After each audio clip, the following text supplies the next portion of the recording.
Hey guys, if you're also facing Messenger logging out automatically problem, then this video is right for you. So to fix that problem, what you're going to do is hold on to the Messenger app for some time, tap on I stand for app info, it will lead you to settings. Now scroll down a bit, you'll find storage, tap on storage. And what you're going to do is tap on clear case and tap on clear data.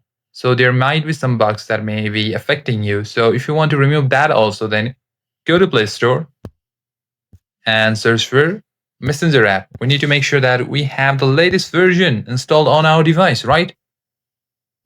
Now, yep, I already have the latest version of the Messenger app already installed as I update regularly. But if you don't, then make sure that you update your app regularly because new is also gold.